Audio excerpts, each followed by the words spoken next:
sign, Aries, Leo, Sagittarius. Kumusta po kayo guys? Okay, so fire sign, maraming salamat po sa walang sawang pagsubaybay sa ating mga reading. And kung ikaw ay bago pa lang sa ating channel, mag-subscribe na po kayo and i-click mo na rin yung ating notification bell para lagi po kayo guys updated sa ating mga bagong upload. Okay, so fire sign, tignan natin gabay kapalaran mo. Meron tayong accident, danger, caution, injury. So mag-iingat ka kung ikaw ay nagpaplano magbiyahe ngayon. So, mild lang naman to guys. Hindi ko naman nakitang matindi yung mangyayari. So, siguro may conflict lang, may mga delay, maaaring mapapaisip ka or mag-aalangan ka kung tutuloy ka ba sa biyahe mo ngayon. Okay, pwede nagdadalawang isip ka. Meron siguro kayong iniisip or meron kayong paghahandaan. Kaya siguro ikaw ay magbabiyahe. Okay, so tignan natin. Kung ano man yung paghahandaan mo, live and learn. So, iba sa inyo guys, meron kang inaaral, meron kang nire-review. Ayun yung nakikita ko, siguro ikaw ay merong bibili na bagong product, gamit, or pwede nagpaplano kayo guys, bumili ng gadget. Pero iba sa inyo guys kasi, pwedeng pinag-iisipan mo munang mabuti kung itutuloy mo ba yung pagbili ng gadget. Kasi, ayaw mo na magpadalos-dalos, mamaya hindi naman pala worth it or hindi mo pala gusto or pwedeng may sira pala. So, yun yung pinag-iisipan mo. Okay? So, yung iba sa inyo guys, nakikita ko dito maaring nagpaplano kayo. Ayan, no, nagbabalik eskwela or gusto mo mag-aral ulit. Tignan natin fire sign. So, meron tayong stubbornness. Iba sa inyo guys, ayan, nahihirapan ka makipagtalo, maaaring may makakatalo ka ngayon, meron kang paliliwanagan, or pwedeng merong mag-e-explain sa inyo, okay, ng mga bagay-bagay. So, sa nakikita ko dito guys, naririndi ka, ayaw mong pakinggan ang sasabihin nito, or ayaw mo muna guys ng stress, no? Pwede ikaw, meron kang problema, nasabi mo sa mga friends, or malapit sa inyo, tapos sa halip na bigyan ka ng advice, parang puro tanong pa yung ginagawa sa inyo. So, para bang dinagdagan mo lang yung pressure sa buhay mo, okay? Kaya, maaring ano guys, dumistansya ka na lang. Kung sa tingin mo ay hindi ka pa ready na mag-open sa ibang tao, sa mga kaibigan mo ng problema mo. Kasi nakakita ko maaring ngayong araw, parang naririndi ka, ayaw mo na ng kausap, so bigyan mo na ng peace of mind yung sarili mo. Iba sa inyo guys, maring hindi ka makapag-decide, kasi pwede, no, fire sign na nagdadalawang isip ka kasi ito gusto nung isa, ito gusto nung isa. So, nag-aalangan ka, yan, no? Parang ganito, compromise. Hindi mo alam kung sino pakikinggan mo, sino tama, sino papanigan mo. Mga ganon. Kanya-kanyang opinion. So, sundin mo kung ano yung gusto mo. Ganon. Manghingi ka lang ng advice, idea, pero maganda pa rin guys. Ito nga sabi dito, aralin mo.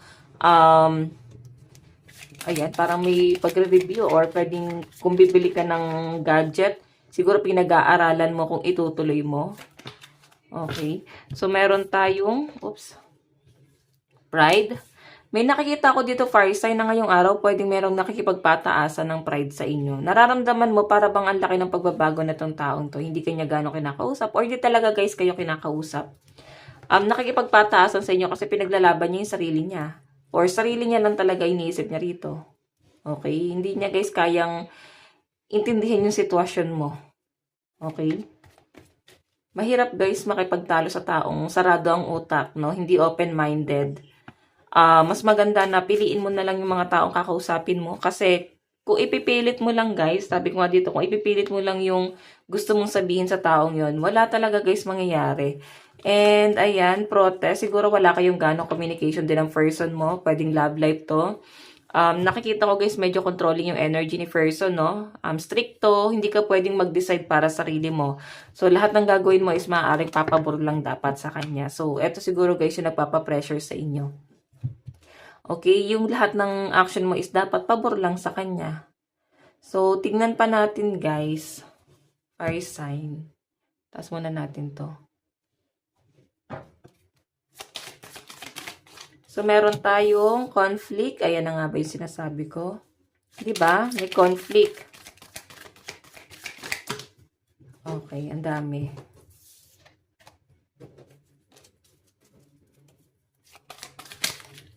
So, na lang. So, meron tayong gain. Yung iba sa inyo guys, maaaring nagbunga na ang inyong paghihirap. Pero parang hindi ka masaya. Kung ano man tong inaantay mo, maaaring blessing or good news to para sa inyo. Pero sa nakikita ko guys, nandun ka sa point na parang takot ka pa pala or may doubt, parang hindi ka pa pala ready. Pwedeng may, para ba bigla ka nag-alangan sa mga nangyari. So yun ang sinasabi ko guys, pagka pabago-bago mag-isip, no? Hindi ka pala sure dun sa ginagawa mo. Di ba biglang nagbago yung isip mo. Kaya bago ka guys gumawa ng hakbang, i-sure mo na kaya mong panindigan. Kasi pwedeng sa huli guys, ayan, nahirapan ka. So sinasabi lang dito fire sign, kailangan mo siguro maging go with the flow.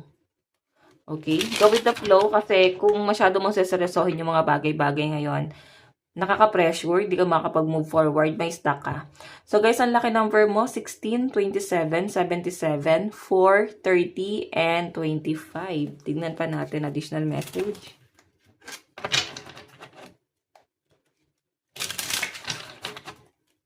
Okay pa.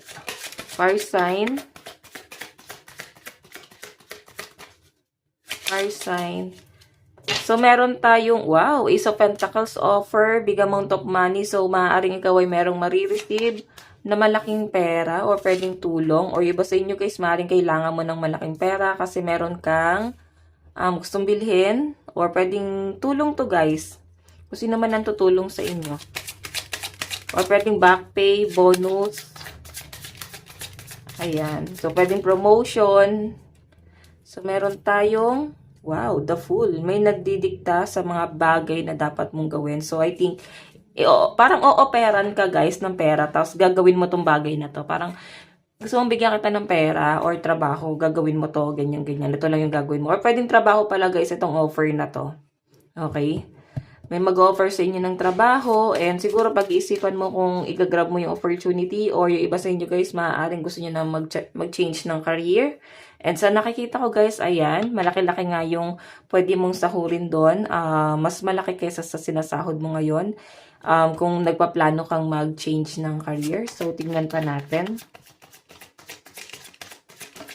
So, meron po tayong, oh, ano to? Ayan, so ang sinasabi dito fire sign, huwag ka muna magpadalos-dalos, no? Siguro huwag mong ilagay sa conflict yung sarili mo, lalo na kung ito'y patungkol sa trabaho. Kung gusto mo mag-resign, siguro mas maganda na meron kang backup, no?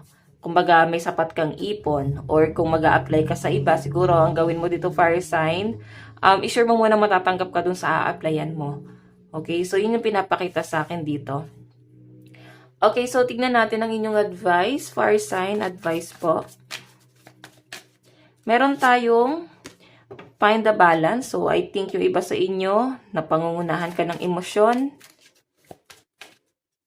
Okay, alam mo yung emosyon mo yung nagde-decide sa mga dapat mong gawin. So, siguro, ilagay mo guys, yung emosyon sa baba. Parang ganon, tapos mas pairalin mo yung isip mo. Tignan natin, meron tayong take inspired and action. Ayan, yung iba sa inyo guys, isipin mo bakit ka ba nandyan. O, isipin mo yung family mo na nangangailangan sa'yo. Family mo na parang inaasahan ka, di ba? Know your worth. Though nandun ka na guys sa point na yan na para bang worth ko to, pinaghirapan ko to, deserve ko naman siguro to kasi ako naman yung naghirap. So guys, yes, walang masama doon, pero siguro, decision mo naman yan guys. Yun nga lang guys, paano, no? Paano yung mga expectation ng mga tao? Sumugal ka. And siguro, sumugal din naman sila sa hakbang. Humakbang din sila para makuha mo yung achievements na yan. Kung ano man yung na-achieve mo ngayon. So, isipin mo na lang yung mga taong nag-sacrifice. Marating mo lang yan. Okay, so fire sign. Ito lang naman po ang inyong reading. Hanggang sa muli. God bless and love you all. Thank you.